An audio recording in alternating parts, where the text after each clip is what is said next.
আজ আমি একদম সাদা ধবধবে পাটিসাপটা পিঠে তৈরি করে নেব এবং পাটিসাপটার পুরটাও তৈরি করে নেব খুব সহজ পদ্ধতিতে। আমি যে মাপে তৈরি করেছি সেই মাপে তৈরি করলে সবগুলো পিঠেই একদম পারফেক্ট তৈরি হবে। তো কিভাবে আমি পিঠেটা তৈরি করি চলুন দেখে নেওয়া যাক। প্রথমে একটি বাটি নিয়েছি, বাটির মধ্যে একটি কাপ মেপে 1 কাপ পরিমাণ চালের গুঁড়ো নিয়ে নিলাম। এখানে আমি আতপ চালের গুঁড়ো নিয়েছি, সেই কাপ মেপেই হাফ কাপ পরিমাণ ময়দা দিয়ে দিলাম, সেই কাপ মেপেই ময়দার অর্ধেক সুজি দিয়ে দিলাম। এবার সামান্য লবণ দিয়ে দিচ্ছি, লবণ দিয়ে বেশ ভালো করে মিশিয়ে নিলাম। এবার দুধটাকে জাল করে ঠান্ডা করে নিয়েছি, এবার দুধ দিয়ে ব্যাটারটাকে মেখে নেব। এটা কিন্তু আপনারা জল দিয়েও তৈরি করতে পারেন ব্যাটারটা, কিন্তু দুধ দিলে এটা একদম সাদা ধবধবে তৈরি হবে এবং খেতেও ভালো লাগবে। প্রথমে অল্প অল্প দুধ দিয়ে ব্যাটারটাকে মেখে নিচ্ছি, ব্যাটারটাকে হাত দিয়ে একটু কষলে কষলে মেখে নিচ্ছি যাতে কোনো গুটি ভাব না থাকে। খুব ভালো করে ব্যাটারটাকে মেখে নিয়েছি। এবার ব্যাটারটাকে রেখে পুরটা তৈরি করে নেব। পুর তৈরি করার জন্য এখানে আমি একটি নারকেল কুড়িয়ে নিয়েছি, নারকেল কুড়া দিয়ে দিলাম।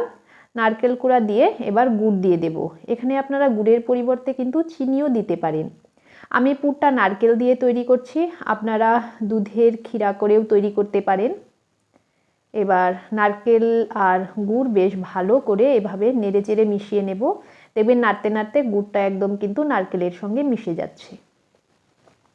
এটা রেডি হয়ে গেছে, এবার নামিয়ে রাখবো। এদিকে ব্যাটারটা দেখুন সুজিটা ফুলে কিন্তু ঘন হয়ে গেছে। এবার আরও কিছুটা দুধ দিয়ে ব্যাটারটাকে পাতলা করে নিচ্ছি। এখানে আমি মোট 1.5 কাপ পরিমাণ দুধ দিয়ে ব্যাটারটাকে মেখে নিয়েছি। এবার পিঠেগুলো ভাজার জন্য একটি ফ্রাইং প্যান নিয়েছি, তার মধ্যে একটু তেল ব্রাশ করে নিলাম। খুব বেশি কিন্তু তেল ব্রাশ করিনি, হালকা তেল ব্রাশ করে নিয়েছি।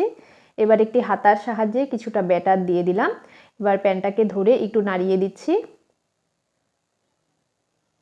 নাড়িয়ে দিয়ে এবার যে নারকেলের পুরটা তৈরি করে নিয়েছিলাম সেই পুরটা পিঠের এক সাইডে এভাবে দিয়ে দিচ্ছি। খুব সহজেই দেখবেন তৈরি হয়ে যায়, এভাবে একবার তৈরি করে দেখবেন। এবার এটাকে ফোল্ড করে দেব। দেখুন খুব সহজেই কিন্তু ফোল্ড হয়ে যাচ্ছে। একটা ভাজা হয়ে গেল, এবার এটাকে নামিয়ে নেব। একদম সাদা ধবধবে পিঠেগুলো কিন্তু একদম সাদা ধবধবে তৈরি হবে।